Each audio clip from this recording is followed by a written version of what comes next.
are on day 3 of the latest Democrat tantrum, and with each passing, moment, it keeps getting more pathetic to watch. Democrats see their power slipping away, especially since the precious illegals they've been using for apportionment number padding are, getting deported. Trump's like, hey, listen, you're gonna do it, then we're gonna do it. Why wouldn't we? I think that they're terrified that, like, California, without the illegal alien population counted, is gonna get a little skeletal.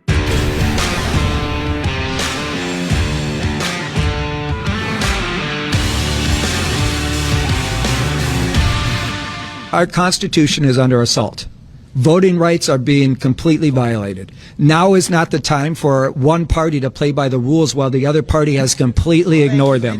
They've decided to cheat, and we're going to respond in kind. And listen, none of us wanted to be here.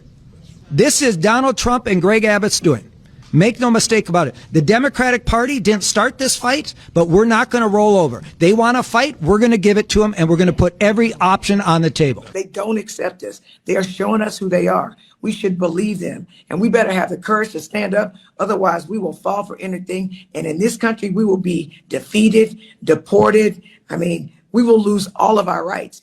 And if you think it can't happen, it can. And I will liken this to the Holocaust. People are like, well, how did the Holocaust happen? How was somebody in a position to kill all them people? Well, good people remain silent.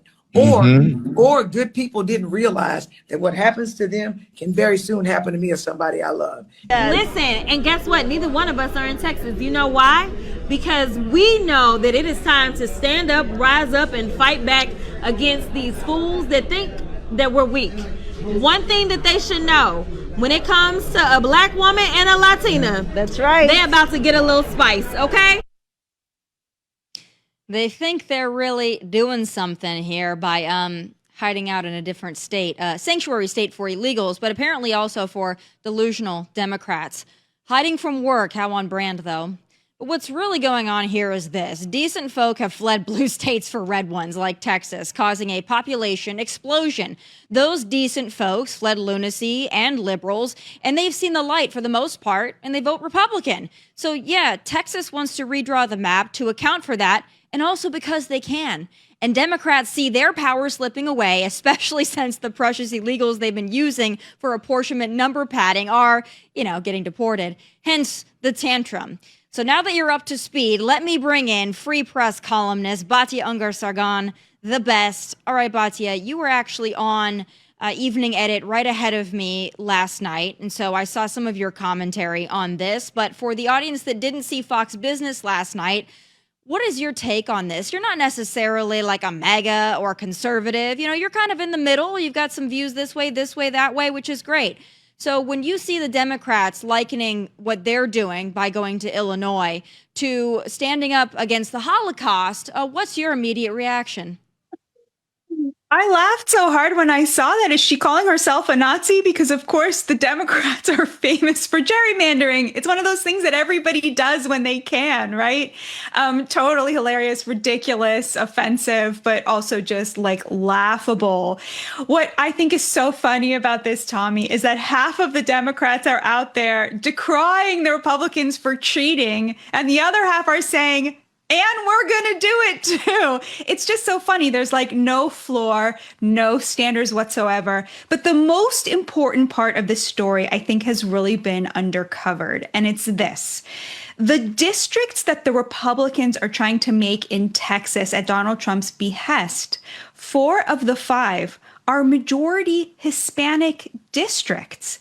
The Republicans are betting on their future with Hispanic voters. They want to capitalize on the success that Donald Trump got them with this population, which I think is really cool. You would think the Democrats would say, that was a fluke. These are our voters. We're going to win them back. We're going to have great policies. We're going to get these voters back. But no, they ran away, effectively ceding the point that Hispanic voters are now Republican voters for good. And I think that's really the most important part here. We don't really know what's going to happen with those Hispanic voters. They may go back to the Democrats, but I love the confidence that the Republican Party is going into this with, saying, you know what? We want these voters, and we're confident that we can promise them and deliver on things that matter to them, as opposed to the Democrats who seem very confident that their losing streak is going to keep going. So when the Democrats say this is being done to disenfranchise Black and brown people, that's very interesting. The thing about this is what they're saying is it's unconstitutional. How dare you do it? I mean, this is a running thing with Democrats. They do whatever the hell they want. I discussed this yesterday with a liberal. Democrats do whatever. Democrats are cutthroat. Democrats will try to put Trump behind bars. They will investigate him. They will come up with fake dossiers about golden showers. They will do whatever they have to do. They will also have COVID exploited for mass mail-in voting nationwide and be like, nope, it's too dangerous to vote in person. You can only loot in person, not vote in person. Mass mail-in voting. They will do whatever they have to do to win. And then when Republicans get in on it, even in the littlest bit, and they have every right to do it, they go, oh, they're still in the election. Democrats will do whatever. And Republicans under President Trump's like, hey, listen, you're going to do it. Then we're going to do it. Why wouldn't we? Because we just want to be relegated to being losers for the end of time? Like, President Trump is the first Republican candidate who said, no. We're not going to play like in these little lines that we have set up for ourselves while the Democrats do whatever the hell they want. And so when they make this threat that they're going to redraw maps, it's like you couldn't do much more. So I think let them. Like, if they want to do it in California, whatever they want to do, in my opinion, let them do it. Like, let's call their bluff. I think that's the best strategy here. Yeah, definitely. Some people are saying, that it's better for the country for districts to have a mix of Republicans and Democrats in it rather than them being so gerrymandered. And I hear that argument. But I think what this is going to lead to down the road is simply more robust primaries within each party, which actually enfranchises the voters even more, because then they really get to have a say about the direction that their party is going to go in, which is, of course, how we ended up with the MAGA movement in the first place. The GOP used to really not do a good job representing, the average middle class, working class American. It was more the party of the rich, and it was the Democrats who were the party of the working class. And you've really seen this political realignment to where it's now the GOP that gets the majority of working class voters, which is where all this Hispanic support is coming from. It's a very working class community. And it's the Democrats now who are catering to these over-credentialed college elites. So I really think that you're going to just keep seeing. And another thing that you really pointed out, Tomi, I think is so smart, is I think for a long time, Republicans were very comfortable losing elections. They were kind of a rump party in a way. Like, they wanted to be like, those Democrats. But you didn't have a sense of what they would do if they got power. And it was the Democrats who were like, we're going to do this and we're going to do that. We're going to do that. And I think that has been totally reversed. Donald Trump has such a clear theory of the case as to how to restore the American dream for the hardest working Americans. That's it. That's all he wants to do. Like, that is his entire agenda right there. And he is going full hog. I know how to do this. I'm going to do this. And the Democrats, meanwhile, what do they have on offer? Absolutely nothing. They have become the rump party. Nobody in the Democratic Party thinks they can win. And meanwhile, even when they ask for power, they ask voters, put us back in power. But it's so unclear. What would you do if you were in power? Would you open the border again? Yeah. No? Okay, so you do what Donald Trump is doing? Like, what is your theory of the case? They don't have one. And I think that sort of big picture thinking on Donald Trump's behalf is so crucial to the changes we're seeing in the electorate. Well, and I also have a pretty good idea of why they're so upset about this. And not only because they need something for attention, they do, but also I think that they're terrified that if the next census rolls around and we don't count illegals in it, I think places like California are going to be screwed. Because the people are leaving California and they're going to Texas and they're going to Tennessee and they're going to Florida. So if you're not counting the illegals, which is why they're fighting so hard to keep all the illegals there that they can, Karen Bass and Gavin Newsom, they're like warm bodies only. Like, please, we don't care what you do. We don't care if you murder, whatever. Just please stay here and be a warm body. Please just count into something. I think that they're terrified that like California, without the illegal alien population counted, is going to get a little skeletal. I mean, it's always going to be populous, but I don't know. I think that they're That's so big smart. worried about the not only not counting them, but the number that are being deported. So you take those two things together, we're not going to count the ones that are there, and we're going to deport thousands and thousands, maybe even millions. Shoot, California's in trouble, so man. Smart. It's brilliant. And of course it goes along with the labor theory of the case, right? They give away the case. Like they act like, oh, they're coming for our neighbors and our community members. But what they actually mean is they're coming for our serf caste, right? Our cheap labor. They're coming for, the illegals who are congregating at the Home Depot parking lot, who people hire instead of hiring an American who they would have to pay a living wage to. And what's so amazing is that we're seeing now a reversal to where, yeah, the jobs report was not great. But if you dig into it, Tomi, you will see that over the last 4 months, 1.5 million foreign-born workers lost a job, and 1.8 million native-born Americans got a job. Donald Trump is doing great replacement in reverse. You remember that great replacement theory that they told us was like an anti-Semitic, racist canard for so long? And it turns out actually like that is what they were trying to do. Donald Trump is reversing that. It's like an unreplacement. He's literally removing illegals from the workforce and supplanting them with American workers who, of course, get paid more because they can demand more. They get benefits. They get workplace protections. There was that story about that meatpacking plant in, I believe it was Omaha. And the owner of the plant had done everything right. He'd used E-Verify. He had actually done his due diligence, but there were about 300 migrants working there, all illegal, who had fake Social Security numbers. And when they were rounded up and deported by ICE, the next day, that guy's waiting room was full of Americans waiting there, trying to get a job. So to me, it's less about the voting and more about just the work and the labor, because they would much rather pay illegals less than they would have to pay an American, because then they get to keep more money for themselves. And all of Trump's agenda, I think, works in concert. I know that maybe you're not a super big fan of the tariffs, or no, you are a fan of the tariffs. You're not a fan of the big, beautiful bill and certain things.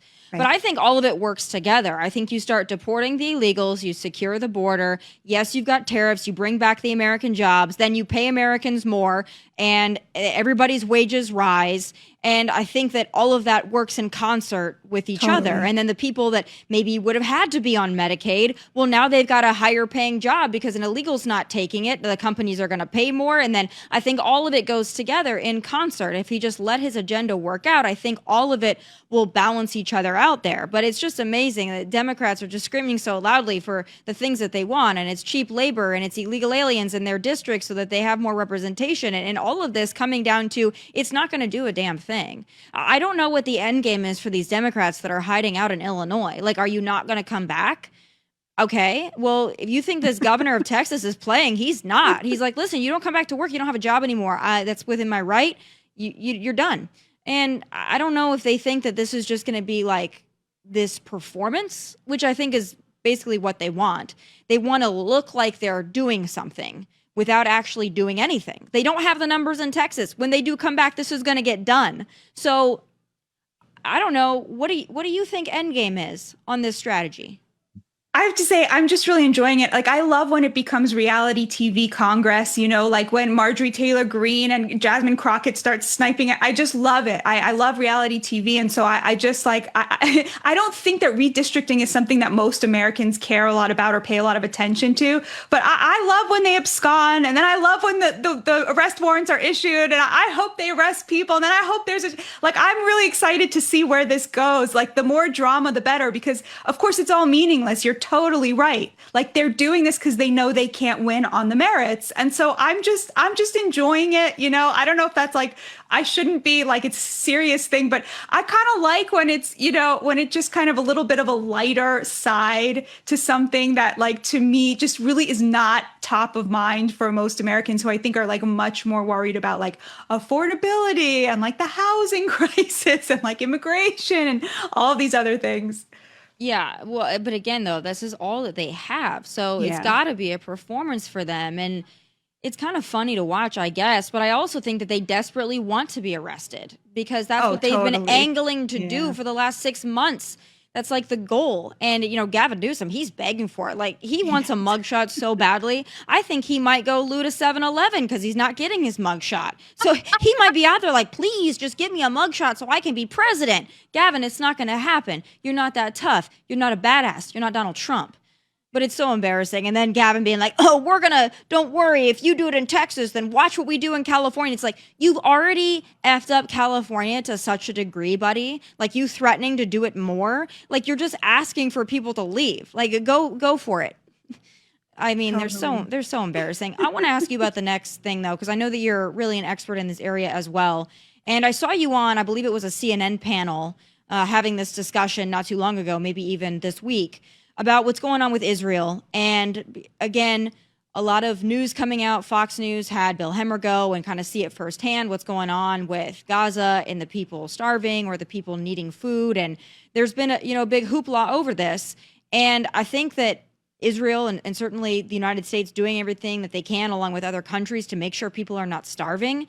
But I think folks forget that when you have a terrorist controlling your people, terrorist network controlling your people, it's just not that easy. So for those that are not familiar and they just see the photos of people starving and they feel horribly naturally, what's your response? So first of all, I wouldn't tell anybody to override their emotions when they see a sad photo, a photo of a child who seems in distress. Like, it is the human part of you, the God-given part of you that feels distressed at those images. And that should be obviously respected. At the same time, a lot of the images are staged.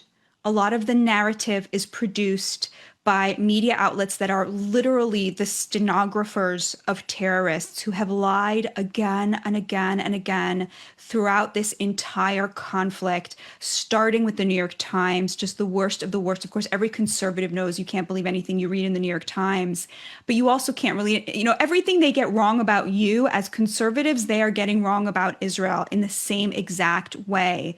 There was that photo of the starving baby, which was horrifying. A lot of people felt horrified, myself included. And then we found out afterwards the child had a congenital defect, a genetic disease, which resulted in him looking like that. And in fact, the New York Times cut out of the photo a picture of his brother who was obviously not starving. So this kind of manipulation is happening a lot. Bill Hemmer's reporting was incredible.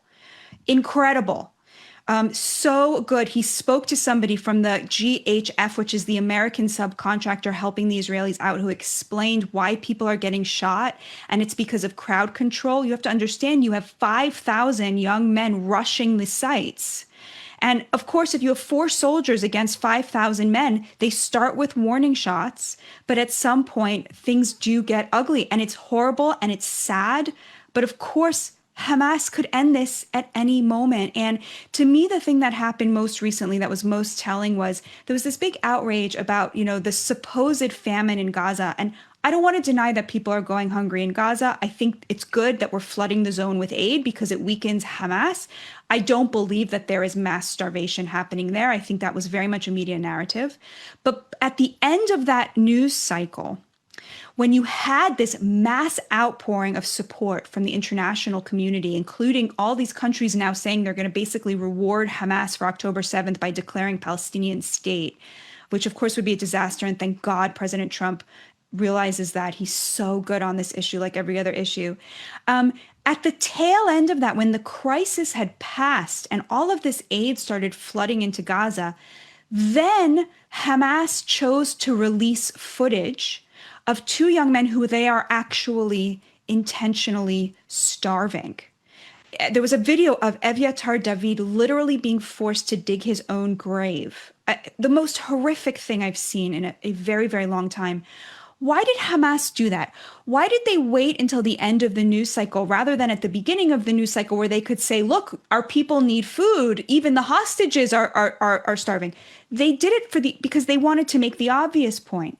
They wanted to prove that they control the media narrative and that the same media outlets that covered their fake narrative about a fake starvation epidemic in Gaza would not cover the real starvation of these hostages because they are in the tank for Hamas. So they released the footage to prove that they control the mainstream liberal narrative, to prove that they could put out these horrific images and the New York Times would not put it on the front page and CNN would barely cover it, to show that they control the media narrative.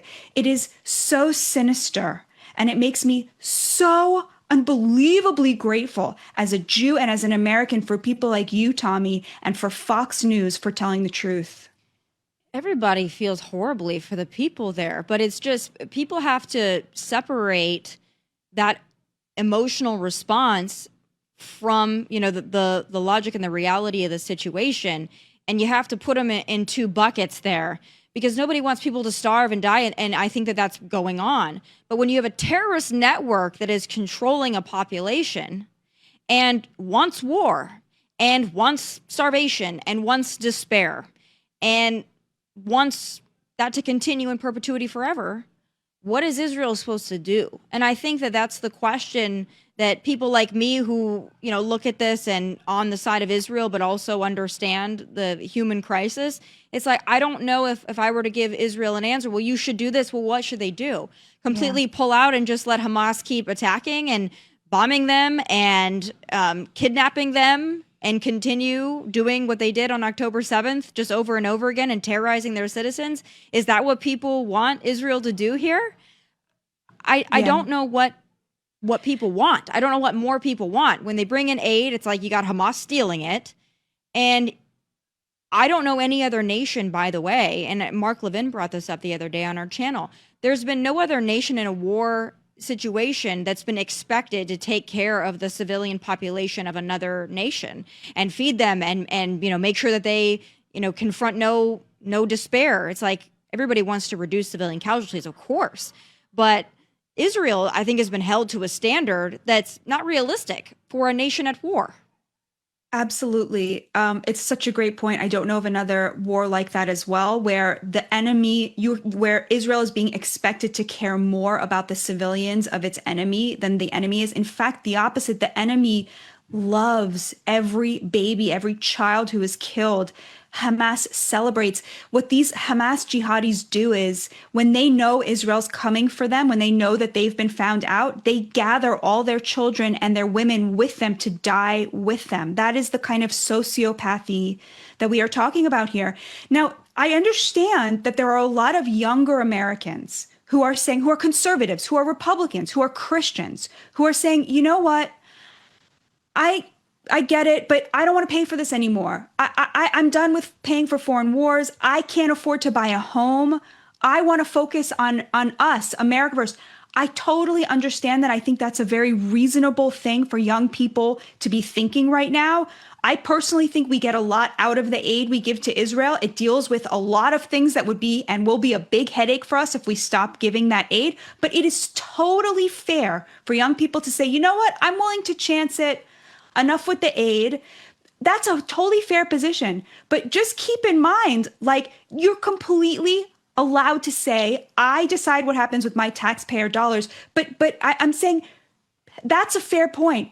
Don't go the next step and lose your moral conscience and say, just because I don't want to pay for it, I can't tell who are the people who share my values in this conflict and who are the people who this world absolutely must eradicate if any of us are going to be safe. Keep your moral compass. Keep your humanity. Separate that from these other larger questions. That would be my advice to young people. And I would also say, you know, in Israel's defense, if we had a terrorist organization attack the United States, and we have, but what happened to Israel on October 7th, the fact that people are like, well, Israel shouldn't have done this or shouldn't do that, or they should end it. It's like, if the United States was attacked and we knew exactly who did it, do you think we would just be sitting back and being like, yeah, just let them get away with it? It's like, no, that's not what you do when you're attacked. And people forget who started this and who has been the antagonist in this situation. So it's frustrating. There's a lot of misinformation, a lot of disingenuous reporting. Another thing I want to talk about is, kind of related and not. There was an incident that happened, and we actually had numbers come out as well on this, but D.C. is a hellhole. Name a liberal place that's not, but D.C. is a hellhole. And D.C., in some cases, looks like a war zone because you've got teen thugs running around running amiss. You actually had an ex-Doge employee that goes by the name Big Balls. People think that's so funny. But Big Balls lived up to his name, Big Balls, when when he saw a woman being harassed by a group of thugs, decided to step in and protect this woman and got beaten unconscious. And you see the photo there. It's disturbing. So President Trump is saying, if this doesn't end and if things like this don't end, I'm going to federalize D.C. then, and I'm going to make sure the people in D.C. are protected. And of course, people, it's a dictator, whatever. No, we want the teens to carjack people and to give people concussions. But what do you make of all this? Is it time for President Trump to step in? It's so funny you said that. That was my first thought too, man. He really does have big balls, God bless him. It's a very sad state when you cannot rely on your local government to protect you. It's really horrifying.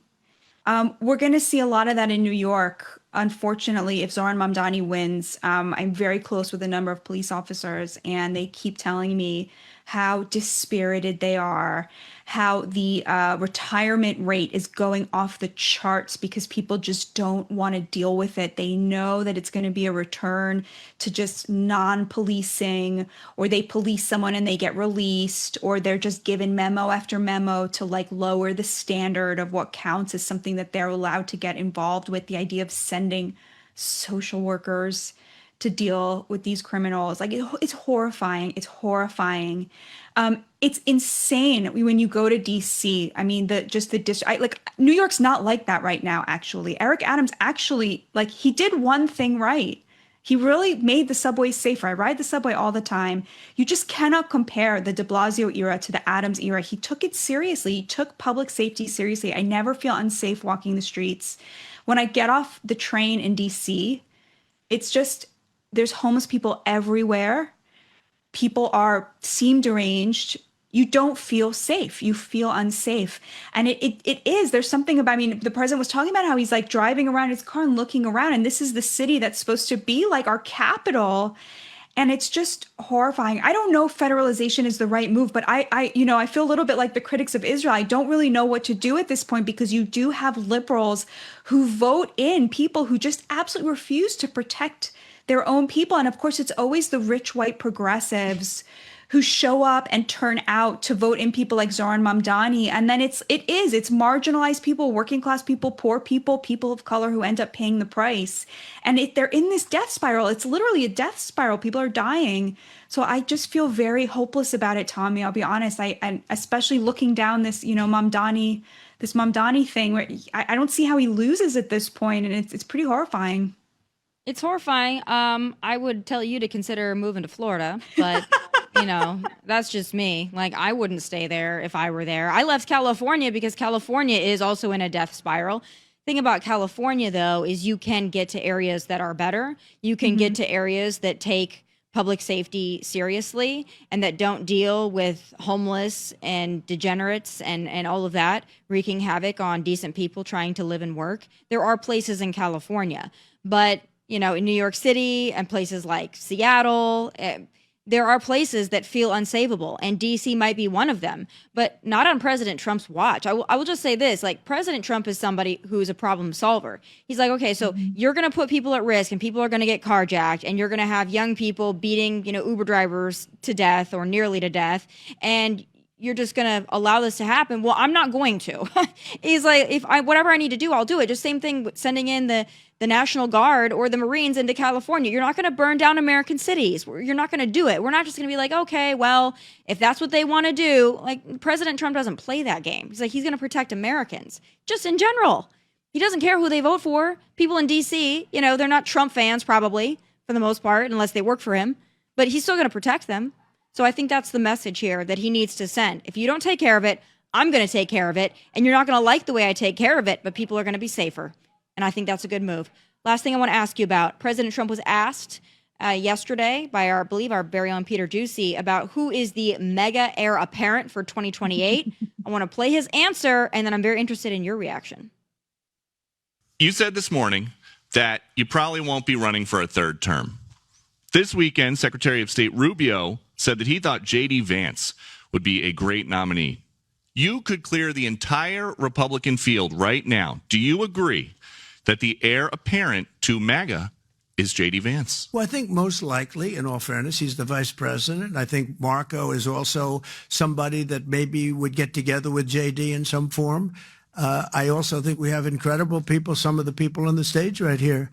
So it's too early, obviously, to talk about it, but certainly he's doing a great job, and he would be probably favored at this point. All right. What's your take? Is that who you'd pick? I know that you are, what is the term that you use for yourself again? MAGA lefty. MAGA lefty. Yes, you're a MAGA lefty. MAGA lefty. Yes. So what is your take? J.D. Vance? Okay.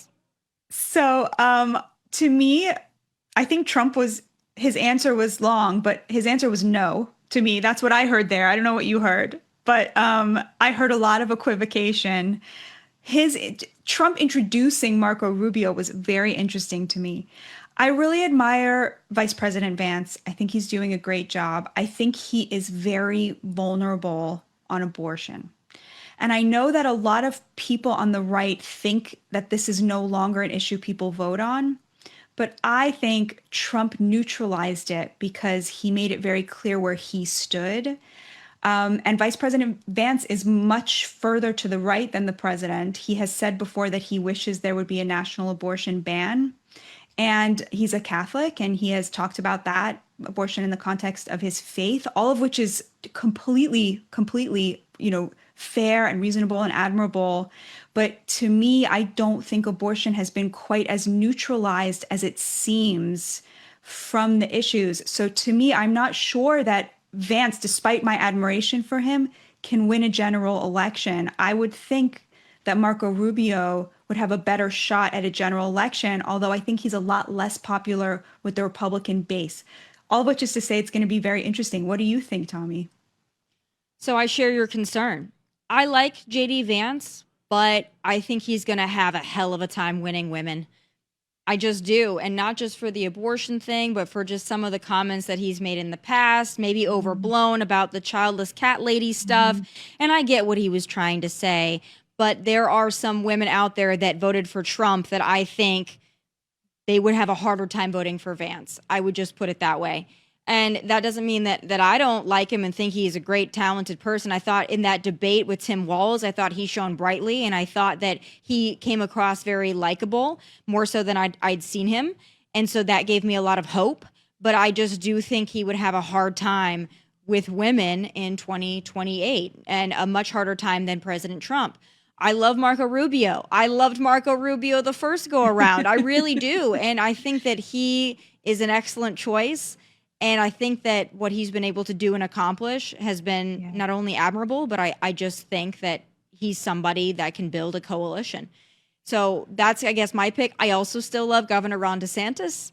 That's just me. When people are fleeing to your state and your state is run well, and you manage crisis and you manage natural disasters the way that Governor DeSantis has, the way that you fight against woke and win like Governor DeSantis has, I mean, to me, that's a pretty good track record.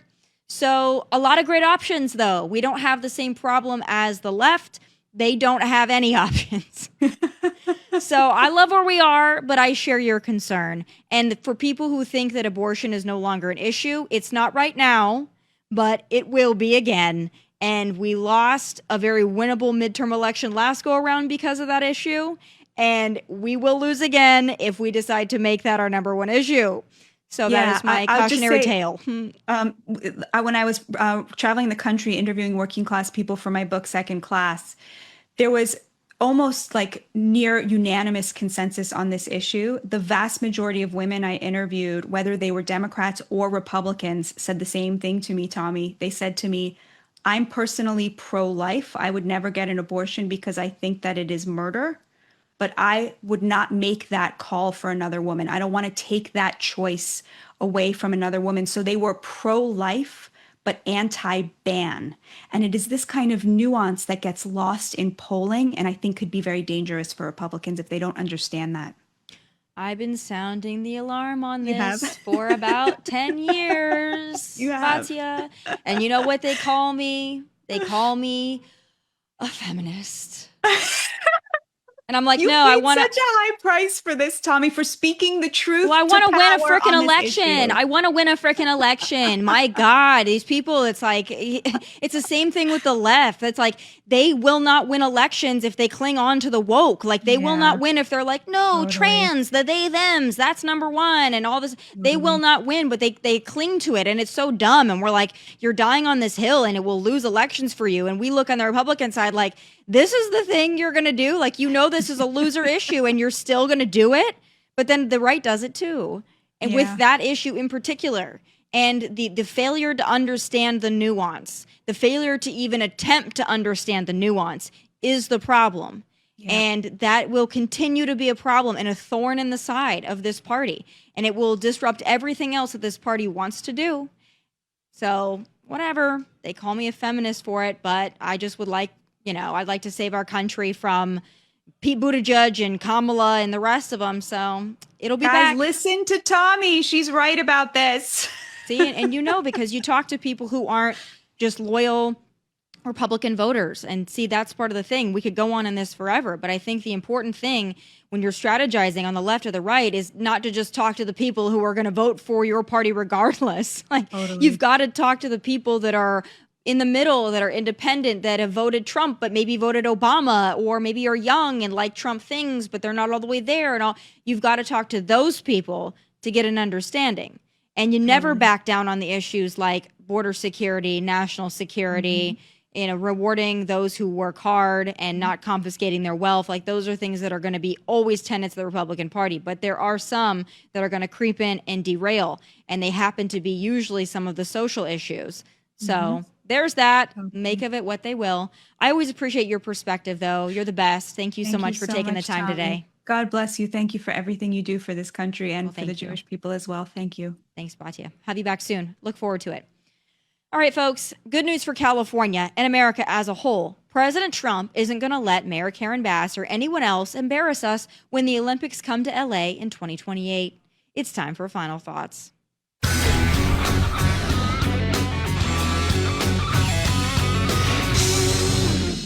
In my first term, we were instrumental in helping the city of Los Angeles win the bid to bring the Olympic torch back to American soil. And today I will sign an executive order establishing the White House Task Force on the 2028 Summer Olympics, mobilizing the entire federal government to ensure the games are safe, seamless, and historically successful. It's going to be amazing. I think it's going to be amazing. America is a nation of champions, and in July 2028, we'll show the world what America does best, and that's win. We're winning like we had never won before. You see that all the time. A year ago, we were not a country that was doing well, and now we're the hottest country anywhere in the world. President Trump signed an executive order to basically make sure inept and incompetent California Democrat leaders can't F up the 2028 Summer Olympics and embarrass our entire nation in front of the world. He's committed the full force of the federal government toward that endeavor, and it's not hard to figure out why. I mean, we want Olympic athletes to jump over hurdles, not needles and human crap. We want Olympic sprinters to run to beat records, not be forced to run for their lives from lawless thugs on the streets. We want a clean and beautiful Olympic village for athletes, not sprawling homeless encampments for druggies and degenerates. It'd also be great if we could prevent LA from burning down by way of wildfires or crazed activists protesting for illegals or Hamas or LGBTQ. In essence, like I said before, we don't want LA or Southern California to embarrass our nation. That's why President Trump has named himself as chair of the task force, to make sure Mayor Karen Dumbass doesn't make us all look bad. What a relief. Oh, and also this. I also want to welcome the chair of the U.S. Olympic Committee, Gene Sykes. Gene, thank you. Thank you, Gene, very much. And thank him for recently banning men from competing in women's sports. That's a big deal. Thank you very much. It's amazing the way I don't hear any applause for that when everyone feels it. a 97. Don't worry about it. That's a 97-3. It's not 80-20. It's 97-3. But nobody wants to clap. It's crazy. The United States will not let men steal trophies from women at the 2028 Olympics. So we appreciate the fairness. And in everything he does, President Trump puts America first. He loves this country. He's proud of this country. He will not stand idly by as psycho Democrats and their antics embarrass us to the world. It's an incredible honor to host the Olympics, and with President Trump at the helm, America will shine brightly and go for gold. Thank God. Those are my final thoughts. Tune in tomorrow live at 1 p.m. Eastern, where I will crown my losers of the week. Catch full episodes on Outkick and Fox Nation. Also, please like and subscribe to the YouTube channel at Tomi Lahren is Fearless. From Nashville, God bless and take care. Hey, thanks for watching. For more of my hottest takes, must-see conversations, and of course, my final thoughts, click right here. And don't forget to subscribe. Just click right here so you never miss a beat. I will be here every weekday, and I hope you'll join me.